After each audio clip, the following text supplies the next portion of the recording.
La obra redentora de Cristo, parte 7. Hemos estado hablando acerca de la crucifixión y qué es lo que ocurrió en la crucifixión. Y la semana pasada, pues hablé al respecto y creo que en las últimas dos prédicas o estudios nos hemos centrado en nuestro Señor Jesucristo en la cruz y qué es lo que significó. Pero es importante que continuemos con esto porque tengo unos puntos más que necesito traer a este estudio que ocurrieron en la cruz del Calvario mientras nuestro Señor Jesús estaba vivo en la cruz. Como es el conocimiento de muchos de ustedes, es de que hay palabras que nuestro Señor dijo cuando estaba en la cruz. Así que en este estudio quiero terminar con esta parte mientras Él está vivo en la cruz.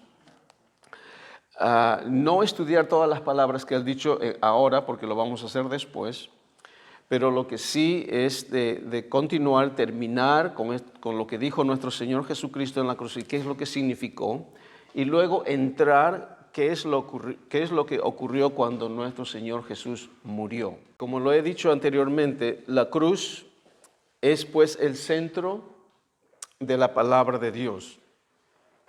Y yo diría pues es el plan central de Dios. La cruz, o sea, es que es importante de que cada uno de nosotros lo tenga claro, esta área de la palabra de Dios. Yo sé de que hay muchas otras áreas en la palabra de Dios de que son importantes, pero esto de la cruz, la obra redentora de nuestro Señor Jesús, es lo más importante. Entonces necesitamos conocer como hijos de Dios qué es lo que ocurrió en la cruz del Calvario. Si vamos al libro de Juan, el Evangelio según San Juan en el capítulo 2, versículo 18, dice el apóstol Juan: y los judíos respondieron y le dijeron: ¿qué señal nos muestras ya que haces esto? Respondió Jesús, le dijo: destruid este templo y en 3 días lo levantaré. Y también en el capítulo 10 del mismo libro, el Señor dice: por eso me ama el Padre, porque yo pongo mi vida para volverla a tomar. Nadie me la quita, sino que yo de mí mismo la pongo. Tengo poder para ponerla y tengo poder para volverla a tomar. Este mandamiento recibí de mi Padre. Ese está en Juan 10, 17. ¿Qué es lo que quiero enfatizar con estos dos versículos, hermanos? Es de que tenemos que ver este plan de la obra redentora de nuestro Señor Jesús y ahora nuestro Señor Jesús en la cruz, de que no fue una crueldad que tuvieron los judíos y los romanos en aquel tiempo. Es el plan de Dios que Él mismo se entregó. O sea, de que Él no lo arrestaron porque Él no sabía. Él sabía que tenía que pasar por todo esto. Él sabía que tenía que ser crucificado. Él sabía que tenía que ser arrestado. Él sabía de todo esto y Él dice de que tengo poder para ponerla y tengo poder para tomarla nuevamente. O sea que es la voluntad del Padre, y el Hijo sujeta a la voluntad del Padre, entonces Él se entregó. ¿Me entienden? O sea que no fue nada casual, no fue un crimen que estaban haciendo contra Él. Eso es desde el punto de vista de los que no conocían la palabra, lo pueden ver de ese lado, pero Jesús, Él nos dice de que Él tenía poder. Él fue quien se entregó. Y Él tenía poder para en realidad deshacer todo eso, pero Él no lo hizo. Él se sometió a la voluntad del Padre y continuó, porque esta obra tenía que ocurrir. Sin la obra, sin la cruz del Calvario, pues no había redención. O sea, la cruz es el foco central de la obra de nuestro Señor Jesús.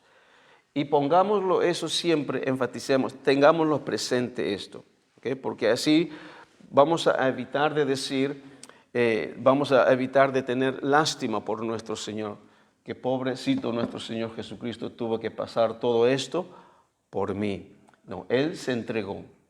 Él sabía que tenía que entregarse porque no había otra forma de restaurar esta relación que se había roto con Dios en el huerto del Edén. Es la única forma.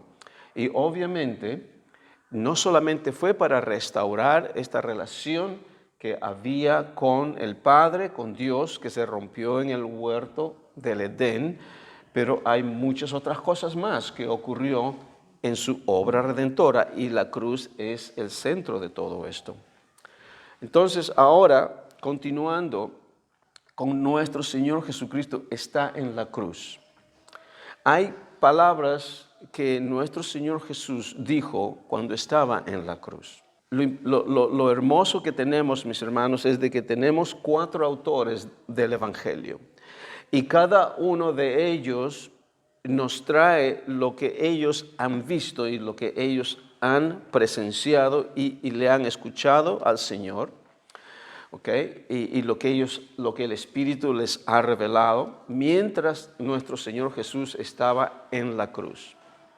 O sea, las palabras que dijo nuestro Señor Jesús, todas las palabras no están en todos los evangelios de la misma forma. Por ejemplo, en el Evangelio según San Mateo, en Matthew chapter 27, verse 46, en Mateo 27, versículo 46, Mateo nos habla acerca, mientras Él está en la cruz, y esto es todo lo que Mateo nos relata que Jesús dice en la cruz. Dice, cerca de la hora novena, Jesús clamó a gran voz diciendo, Eli, Eli, lama sabactani. Esto es, Dios mío, ¿por qué me has desamparado? Y lo mismo nos relata Marcos. Marcos también relata solamente esta palabra que dijo Jesús en la cruz. Pero luego tenemos a Lucas y Juan que nos relatan y que nos dicen qué es lo que dijo nuestro Señor Jesucristo más que esto. Entonces, por eso es bueno conocer de que tenemos 4 evangelios. Es un evangelio, 4 autores, pero al mismo tiempo cada uno nos da lo que ellos han visto y han escuchado. Y eso es bueno tenerlo. Y lo que quiero decir referente a esta palabra que dice nuestro Señor Jesucristo, Eli, Eli, lama sabactani, que ¿por qué me has desamparado? ¿Por qué me has desamparado? Es esta palabra que vamos a meditar y la vamos a estudiar cuando estemos estudiando acerca cuando Jesús está en su sepultura. ¿Qué significa la palabra me has desamparado? Porque hay esta posición en el cuerpo de Cristo, ¿okay? Hay 2 posiciones, y esto lo vamos a ver con la palabra más después. 2 posiciones. ¿Qué significa cuando Jesús dijo, Padre, ¿por qué me has desamparado? ¿Hubo separación entre el Padre o no? Entonces ahí tenemos que examinar qué clase de muerte murió nuestro Señor Jesús. Y esto es bien, ¿cómo podría decir? Porque hay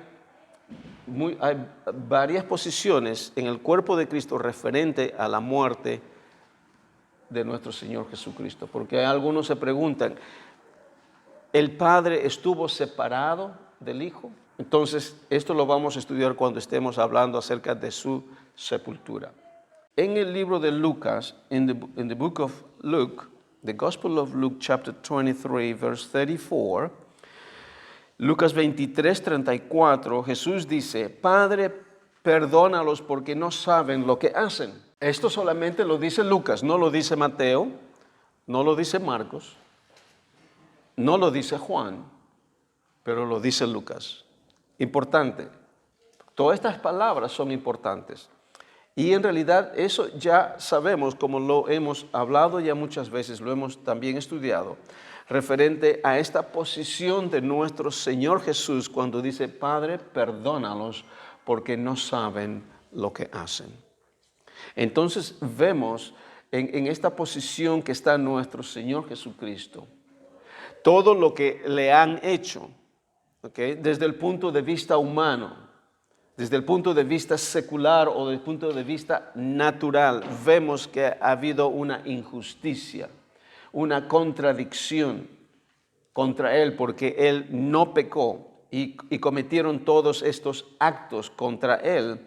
Entonces, a pesar de esto, nuestro Señor Jesucristo dice: Padre, perdónalos porque no saben lo que hacen. Y para nosotros esto es una enseñanza, como ya lo hemos dicho. Esta es nuestra posición en nuestro diario caminar.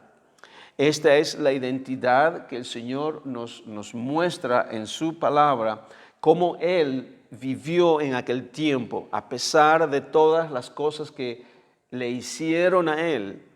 Él teniendo todo el poder y autoridad para ir en contra de todos esos actos que estaban ocurriendo contra Él, Él dijo no.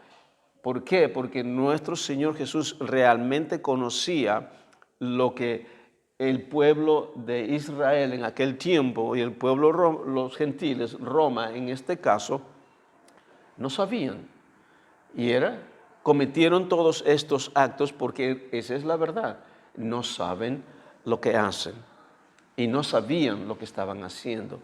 A pesar, escuchen, a pesar de que ellos, el pueblo judío, los sacerdotes, los escribas, los fariseos, los saduceos, teniendo la palabra con ellos, estando la palabra con ellos, en medio de ellos, no pudieron reconocer a nuestro Señor, no pudieron reconocer al Mesías.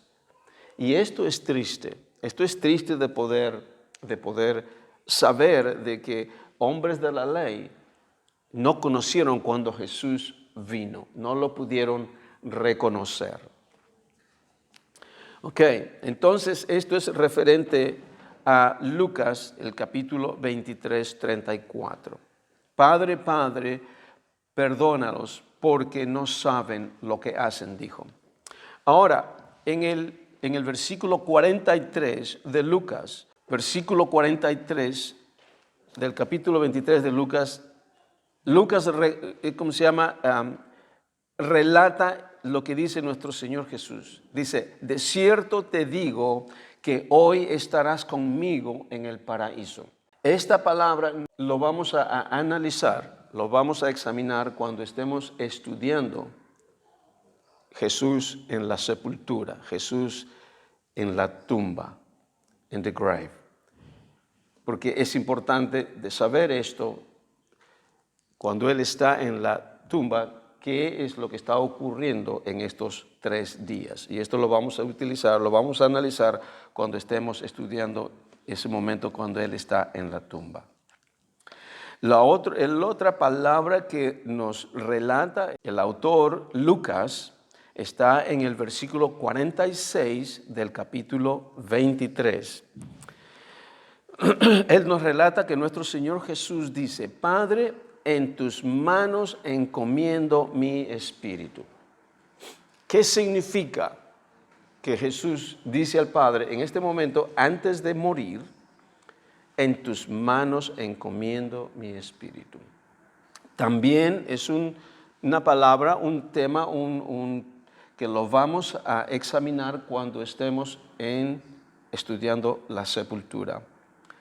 Todo esto tiene que ver con la condición de esos 3 días que Él está en la sepultura. ¿Qué es lo que está pasando con Él en esos 3 días? Y luego, en el Evangelio de Juan, en the Gospel of John, chapter 19, versículos del 26 al 30, Juan nos relata lo que nuestro Señor Jesús dice en la cruz, pero los otros autores como Mateo, Marcos y Lucas no nos dicen esto, pero Juan nos dice porque Él está presente. Es importante saber de que Lucas no fue un apóstol, ¿Okay? Lucas tampoco fue un testigo ocular de nuestro Señor Jesucristo. Él no fue sus discípulos, uno de sus discípulos. Él no estuvo en la cruz cuando Jesús fue crucificado. Lucas es un doctor, ¿okay? Que él, por medio de sus averiguaciones, él se entera de todo lo que nos está poniendo. Pero Juan el apóstol, siendo el apóstol amado de nuestro Señor Jesús, sí estaba presente, sí era testigo ocular lo que estaba ocurriendo en la cruz del Calvario cuando nuestro Señor Jesús está allí. Entonces, él nos relata en el versículo 26 del capítulo 19. Solamente voy a decir lo que Jesús dijo. Nuestro Señor Jesús, mirando a su madre, a María, le dice: mujer, he ahí tu hijo. Y luego mirando, en el versículo 27, mirando a Juan, le dice: he ahí tu madre. Entonces, la palabra nos relata de que desde ese momento dice que él la tomó a ella y fue a cuidarla. ¿Okay? Y en la historia cristiana se sabe de que después de muchos años, Juan fue la que cuidaba a María. Y hay relatos de esto en la historia de la iglesia cristiana. Y luego también dice en el versículo 28, el Señor Jesús dice, esto es lo que Juan nos relata, dice: tengo sed. ¿Para qué? Para que las escrituras se cumpliesen. Y la última palabra que escuchamos de Jesús cuando está en la cruz es la palabra que Juan nuevamente nos relata y dice: consumado es. Y habiendo inclinado la cabeza, entregó el espíritu. A partir de aquí vamos a examinar un poquito más esta palabra consumado es. ¿Qué significa consumado es? En inglés es it's finished. Tenemos que saber, mis hermanos, que nuestro Señor Jesucristo, durante su vida, Él cumplió más de 300 profecías cuando Él estaba vivo. Desde su nacimiento hasta su resurrección, en verdad. Más de 300 profecías, algunos dicen que es 324 profecías que Él cumplió. Y cuando está en la cruz, hay más de 50 profecías que se cumplieron cuando Él está crucificado, que estaban escritos ya en el Antiguo Testamento, en el Antiguo Pacto. Y yo voy a nombrar algunas de ellas, no todas, en las cuales pienso de que nosotros ya hemos estudiado y pienso de que es importante de que la mencione. No voy a citar los versículos, los capítulos, simplemente voy a decir qué es lo que ocurrió cuando nuestro Señor dice: consumado es. Entonces, este es el significado cuando dice consumado es. ¿Qué cosa es consumado? Nuestros pecados, pasados, presentes y futuros, han sido perdonados. Compró la sanidad para nuestro cuerpo. Cuando Él dice consumado es, está hecho, terminado es finished. O sea, que por sus llagas hemos sido nosotros curados. Él quiere decir con esto: está hecho. De ahora en adelante, ustedes ahora están sanos. ¿Por qué? Porque yo tuve que pagar el precio. Consumado es. También significa nos ha reconciliado con el Padre. O sea, cuando está consumado, dice: lo he hecho, está cumplido. Han sido ustedes ahora restaurados con el Padre. Lo que ocurrió en el huerto del Edén, hasta este momento, ahora ese es el fin De ahora en adelante las cosas cambian. O sea, consumado es. Ahora pueden tener comunión con mi Padre, con nuestro Padre. También cuando dice consumado es, se está refiriendo que ha declarado la ley mosaica obsoleta e inválida, pronto a desaparecer. En el libro de Hebreos, en el capítulo 8:13, Hebrews 8:13, al decir nuevo pacto, porque está hablando del nuevo pacto anteriormente, ¿ok? Al decir nuevo pacto, ha dado por viejo al primero, esto es el pacto mosaico, y lo que se da por viejo y se envejece está próximo a desaparecer. Eso hace 2000 años atrás. O sea, cuando nuestro Señor Jesús muere en la cruz, consumado es, Él cumple con todos los requisitos de la ley y lo declara en ese momento inválido, obsoleto, terminado. Pero sabemos de que por el lapso de 40 años más, a partir de ese momento, todavía la ley sigue siendo practicada por los judíos. Pero a partir de la cruz es declarado obsoleto, inválido. Entonces, y es en realidad el inicio del nuevo pacto con su sangre. Y es confirmado en realidad cuando Él resucita, cuando Él lleva su sangre al tabernáculo real que está en los cielos para ofrecerlo al Padre.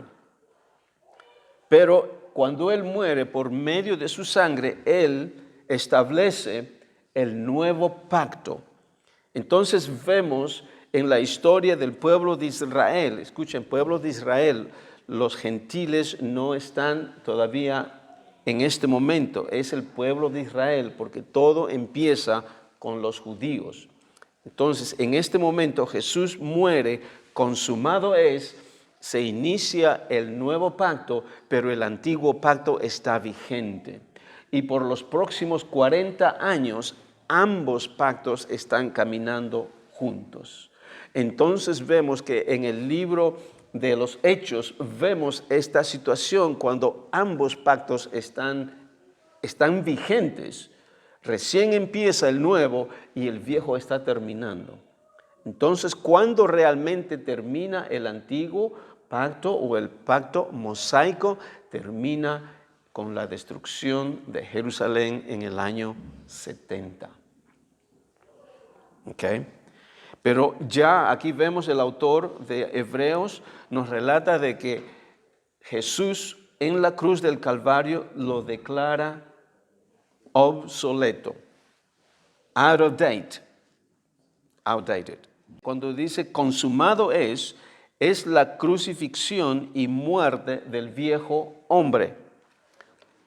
Wow, este sí es realmente importante. Y yo estoy seguro de que muchos de nosotros, de ustedes, conocemos esto de esta importante área de nuestro Señor Jesús en la cruz del Calvario cuando Él muere. Es la crucifixión y muerte del viejo hombre. ¿Cuál es el viejo hombre? Es esta naturaleza corrupta y pecaminosa que todos nosotros hemos heredado de Adán. Y es esta naturaleza que cuando estábamos sin Cristo nos llevaba y nos lleva, o mejor dicho, nos llevaba a hacer lo malo. Y en la cruz, cuando Él dice consumado es, Él nos está diciendo, ahora está muerto esta naturaleza, esta maldición que la humanidad recibió cuando Adán y Eva pecaron en el huerto del Edén. Entonces, podemos ir a muchos versículos de la palabra de Dios referente a esto, especialmente Romanos, el capítulo 6, nos habla de esto. Es la muerte del viejo hombre, de la naturaleza corrupta, de la naturaleza pecaminosa. Y uno de los versículos que Pablo encierra esta verdad es en Gálatas 2:20, donde dice: he sido crucificado juntamente con Cristo, y ya no vivo yo, sino Cristo vive en mí. O sea, ¿qué ha sido crucificado juntamente con Cristo? Está el viejo hombre. Eso es lo que nos quiere dar a entender Pablo, que habla en el libro de Romanos y en el libro de Gálatas, que hemos sido crucificados juntamente con Cristo. Realmente, yo les pregunto esto, ¿realmente Pablo fue crucificado? No, fue nuestro Señor que fue crucificado. Entonces, ¿qué es lo que fue crucificado cuando Pablo dice que fue crucificado? Él se considera crucificado. Entonces, Pablo nos relata en el capítulo 6, versículo 6, nos dice quién es crucificado. ¿Quién es crucificado? El viejo hombre. O sea que la cruz es el único lugar en donde esta naturaleza corrupta y pecaminosa tiene fin. Entonces, ese fin es declarado, dice el Señor Jesús, consumado es en la cruz del Calvario cuando Él muere. En la cruz del Calvario, cuando Él dice, consumado es, el pecado no tiene más poder sobre nosotros. Es lo mismo, Romanos 6. Hemos muerto nosotros al pecado. O sea que hemos muerto espiritualmente. No estoy hablando físicamente. Él tuvo que morir físicamente. Eso lo vamos a hablar después. Él tuvo que morir físicamente para que nosotros podamos morir espiritualmente a esa naturaleza corrupta. O sea, estamos muertos al pecado. Cuando usted ve a una persona que lo están velando, así como se hace en todo lugar, esa persona es imposible que pueda pecar. Lo mismo es el ejemplo que Pablo nos está hablando, de que nosotros hemos muerto al pecado. ¿Qué es lo que ha hecho Dios por medio de su obra? Es de que ahora el pecado no tiene poder sobre ese hombre que ha muerto. Entonces tenemos toda la libertad de poder vivir en santidad por medio de la obra redentora de nuestro Señor Jesús. Cuando dice el Señor Jesús que consumado es, el diablo ha sido derrotado y todo poder de las tinieblas. ¿Se dan cuenta? Todo eso ocurre en esas horas, que lo vamos a ver en un momento, que estuvo Jesús en la cruz. Y todo esto había sido profetizado ya en el Antiguo Pacto, en el Antiguo Testamento. O sea, el diablo ha sido derrotado y todo el poder de las tinieblas. Leamos este pasaje en el libro de Colosenses, Colosenses capítulo 2. Pablo el apóstol dice, anulando el acta de los decretos que había contra nosotros. Esto lo leímos la semana pasada. Refiriéndose al acta contra nosotros, dice Pablo, porque ellos estaban en la ley, que nos era contraria, quitándola de en medio y clavándola en la cruz. Y despojando a todo principado y a toda potestades, los exhibió públicamente, triunfando sobre ellos en la cruz. ¿Qué es lo que ocurrió en la cruz? Triunfó sobre toda potestad y principado y los exhibió públicamente en la cruz. ¿Cuándo ocurrió esto? Cuando Él dijo, consumado es. Cuando Jesús está en la cruz y muere, el enemigo o Satanás sufre un derrame cerebral.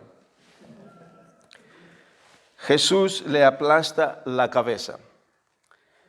En la profecía, una de las profecías más antiguas, podríamos decir, de la palabra, que está en Génesis 3:15. Porque esto es lo que Dios le dice a la mujer que había pecado. de que de la simiente de ella, hablando nuestro Señor Jesucristo, de la simiente de la mujer, esta simiente le herirá en la cabeza.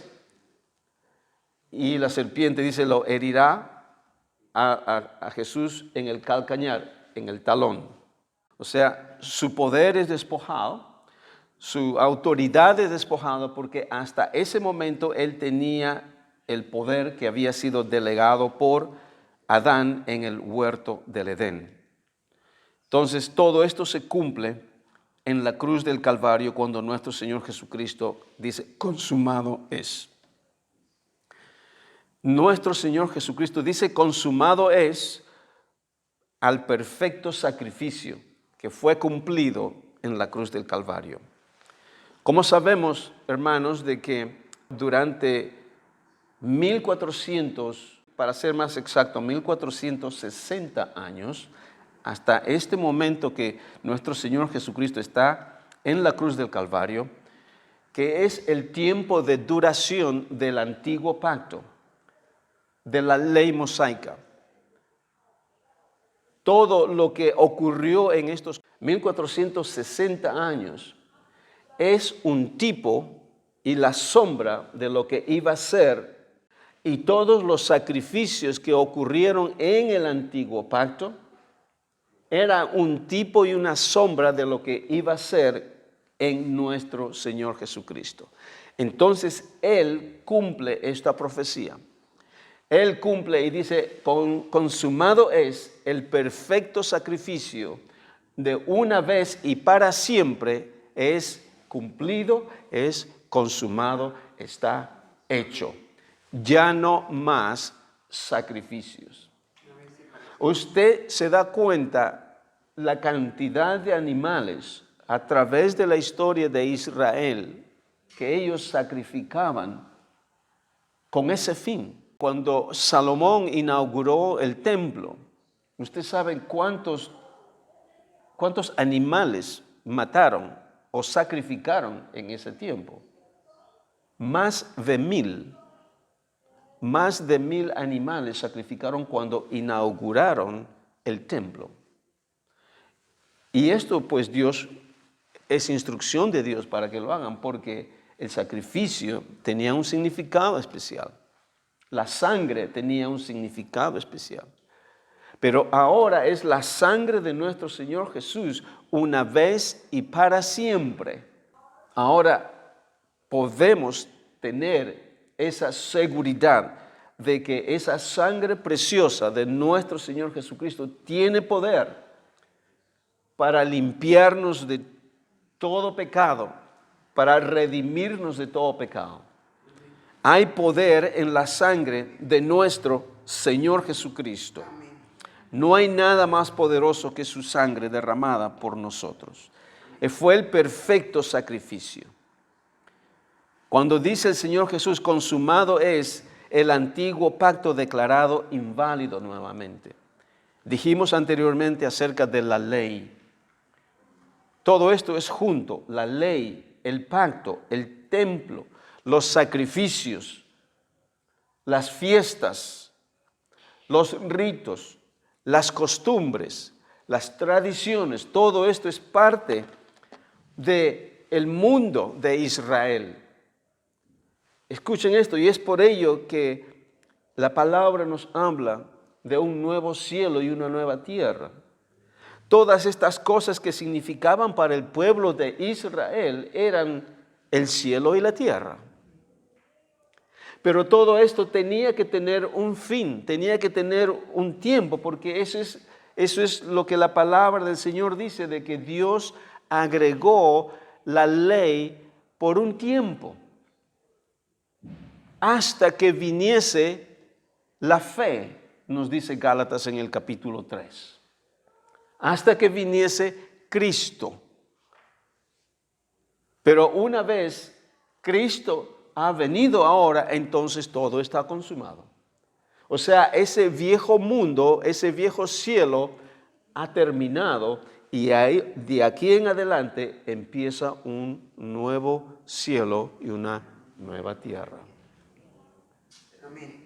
Entonces nos podemos dar cuenta por eso es que es tan importante la cruz del Calvario.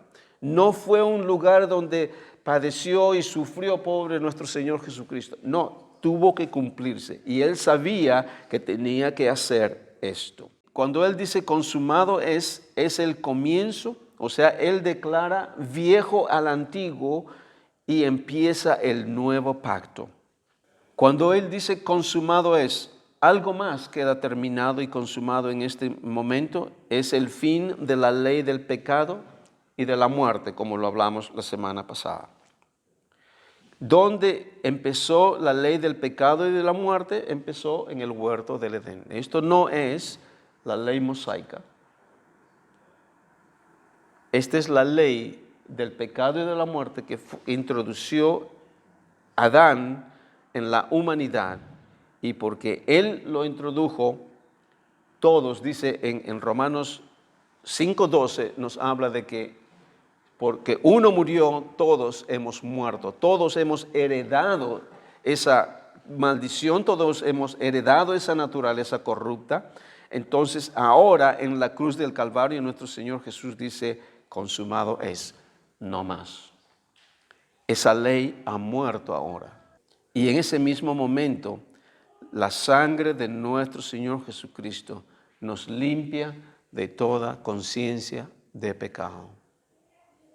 Todo eso estaba ocurriendo en la cruz del Calvario, mientras nuestro Señor Jesucristo declara consumado es. Es muy posible que sean minutos que está ocurriendo, pero se dan cuenta todo lo que ocurre en la cruz del Calvario.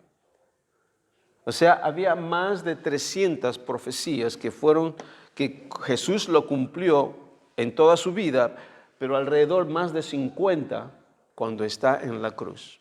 Podemos ir a la palabra y estudiar cada uno, pero nos llevaría bastante tiempo. Pero lo he mencionado, mis hermanos, para que tomemos conciencia y que veamos el significado de la cruz, de que por qué es tan importante.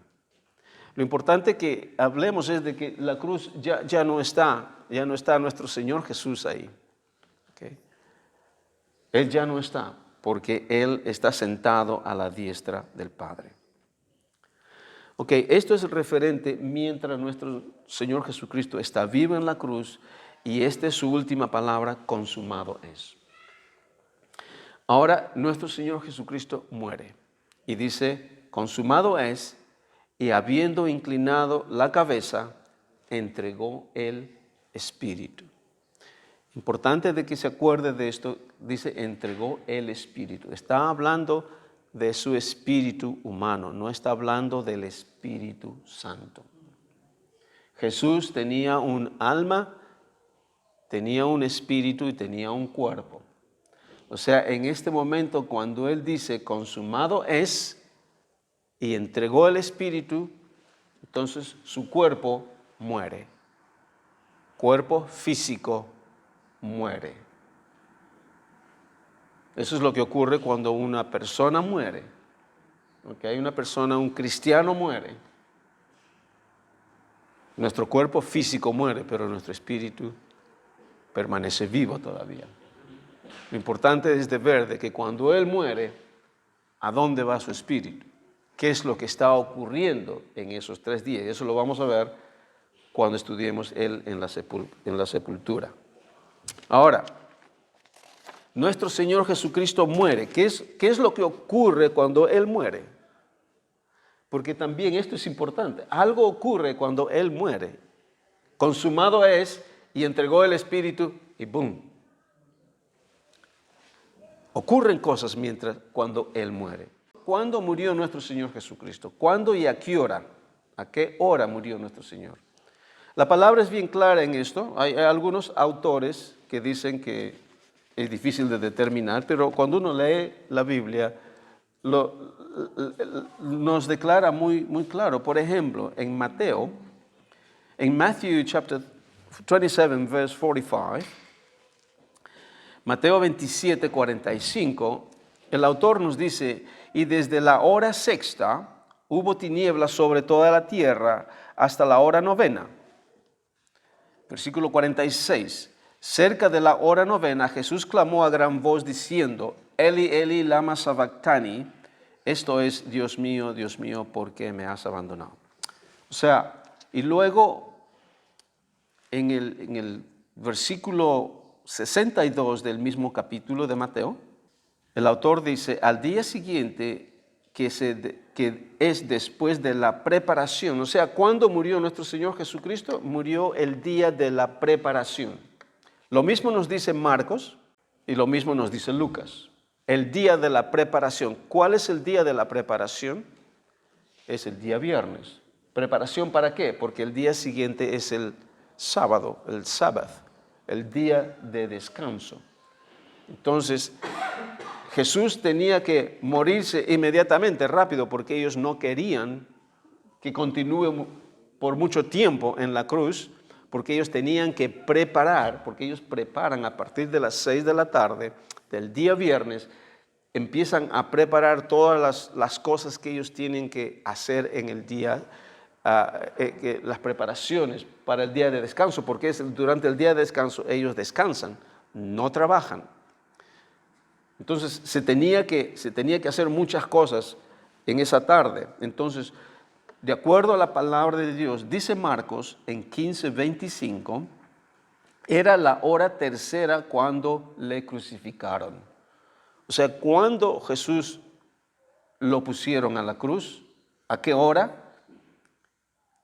En la hora tercera. ¿Cuál es la hora tercera? Es las 9 de la mañana. La hora tercera, pero que para ellos empieza a las 6 de la mañana. ¿Okay? Empieza a las 6 de la mañana y la hora tercera es las 9 de la mañana. Y luego dice en el versículo 33, Marcos 15:33, cuando vino la hora sexta, o sea de las 9 o de la hora tercera a la hora sexta son 3 horas. Entonces, de las 9, 3 horas más a mediodía.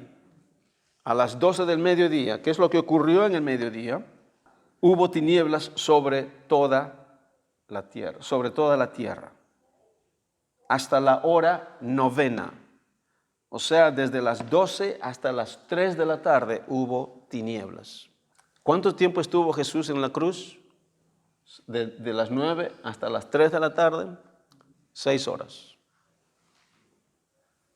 6 horas y muchos piensan, inclusive eso es lo que dice la palabra, de que Pilato, cuando le fueron a pedir el cuerpo de Jesús, cuando José de Arimatea le fue a pedir el cuerpo de Jesús, se sorprendió Pilato que había muerto tan rápido, porque generalmente los que son crucificados duran muchísimo tiempo.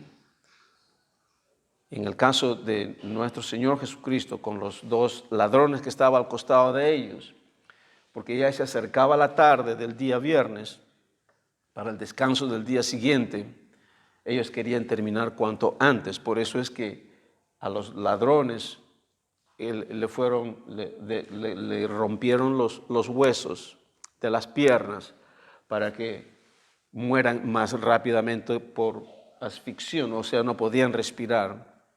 Porque muchos de ellos vivían todavía por horas y horas porque se apoyaban en sus pies para mantener y poderse respirar, pero una vez rotas las piernas, entonces ellos se colgaban y morían asfixiados. Esa era la tortura. Eso hicieron con los ladrones, pero cuando llegaron a nuestro Señor Jesucristo para hacer lo mismo, ya lo encontraron muerto, ya estaba muerto.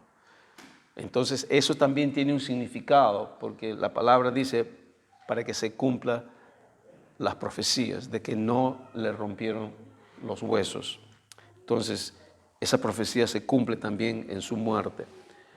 Entonces hablemos ahora, o sea, nuestro Señor Jesucristo estuvo desde las 9 de la mañana hasta las 3 de la tarde y a mediodía tinieblas por el lapso de 3 horas. Hubo tinieblas en la tierra.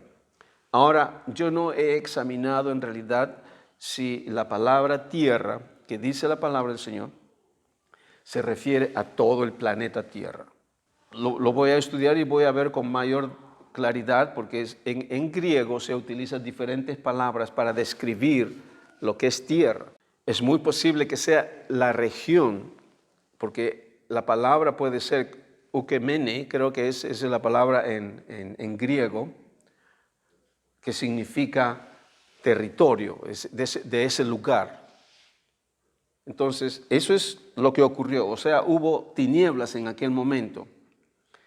Este significado de las tinieblas es importante también, porque es lo que ocurrió justamente cuando el pueblo de Israel fue liberado de la esclavitud de Egipto. ¿Qué es? Ustedes se acuerdan de las plagas de Egipto, cuando Dios envió las plagas a Egipto. La penúltima plaga que envió Dios a Egipto para que el pueblo de Israel pueda ser liberado es la plaga de las tinieblas. Y está en Éxodos, en el capítulo 10, versículos 21 y 22, que no lo vamos a leer. En Éxodos 10, 21 and 22 and 11, 4-5, y en el capítulo 11, versículos 4 y 5, habla acerca de estas tinieblas. Dice que las tinieblas estuvieron por 3 días. La plaga de las tinieblas estuvo sobre toda esa región de Egipto por 3 días, no para que el faraón deje libre al pueblo de Israel. Importante ver desde que cómo es esto, de que tinieblas primero y luego viene la muerte. Hubieron tinieblas por 3 días y luego viene la última plaga de la muerte de los primogénitos de los hijos de Egipto. Con nuestro Señor Jesucristo es una profecía también que se cumple en Él. Por 3 horas, desde las 12 hasta las 3 de la tarde, hubo total tinieblas en ese lugar. Y al final de esas 3 horas de tinieblas, el primogénito de Dios muere. Entonces vemos el significado. Ahora, ¿qué es lo que significa esto? Podemos aplicarlo o podemos interpretarlo. ¿Por qué las tinieblas? En realidad no sabemos qué es lo que ocurrió en Egipto en aquel tiempo, pero sí más o menos tenemos cierto conocimiento referente a las tinieblas que ocurrió cuando nuestro Señor Jesucristo murió o antes de que Él muriera. Hay un autor, no sé si ustedes lo conocen, a Ed Silvoso, es un evangelista argentino, que años atrás vino por acá y compartió algo acerca de esto. Y él dice de que las tinieblas, cuando nuestro Señor Jesús estuvo muerto, o antes de que muera por 3 horas, era la conglomeración de demonios que habían en toda esa región. En toda esa región, viendo la destrucción del primogénito de Dios. Tiene cierto significado, sabemos, porque cuando leemos la palabra, por ejemplo, si vamos, y podemos terminar con este versículo, por favor, porque ya me ganó el tiempo. En el libro de Lucas, en Luke chapter 22, verse 52. En Lucas 22, versículo 52. Y Jesús dijo a los principales sacerdotes, a los jefes de la guardia del templo y a los ancianos que había venido contra él. ¿Qué es lo que está ocurriendo aquí en este momento? Escúchenme. Lo fueron a arrestar a nuestro Señor Jesús. Lo fueron a arrestar ahí donde Él estaba con sus discípulos. Y esto es lo que ocurre, estas son las palabras de nuestro Señor Jesús cuando le responde y les dice, como contra un ladrón habéis salido con espadas y palos, habiendo estado con vosotros cada día en el templo, no extendisteis las manos contra mí, mas esta es vuestra hora y la potestad de las tinieblas. el autor Lucas nos está dando a entender las palabras de nuestro Señor Jesús, de que en realidad podemos tener cierto conocimiento de estas tinieblas, de que todo lo que estaba ocurriendo contra nuestro Señor Jesucristo no solamente era algo, la injusticia, pero era algo sobrenatural. ¿Cuál dice? Dice, mas esta hora es vuestra hora. ¿Hora de quién? De los que lo fueron a arrestar. De los romanos que estaban ahí, de los judíos, de los sacerdotes que fueron y la cantidad de gente. Ahora es vuestra hora, y dice, y de la potestad de las tinieblas. O sea que no solamente fue lo natural, pero fue la potestad de las tinieblas que estaban con todas estas gentes. Entonces, cuando Jesús está en la cruz, podemos dar cierta interpretación de la naturaleza de estas tinieblas. Es la conglomeración y la cantidad. Y yo me imagino, es todos los pecados del mundo, de todos los tiempos, de todas las personas. ¿Se dan cuenta la intensidad de este momento, de estas últimas 3 horas de nuestro Señor Jesucristo en la cruz? De que todas las potestades de las tinieblas están centradas en este momento sobre Él, sobre lo que va a ocurrir, y todos los pecados del mundo están sobre Él, sobre su cuerpo. Y Él tiene que llevarse todo esto. Y es por ello que nuestro Señor Jesús en el huerto de Getsemaní dice, en su humanidad le dice, Señor, pasa de mí esta copa.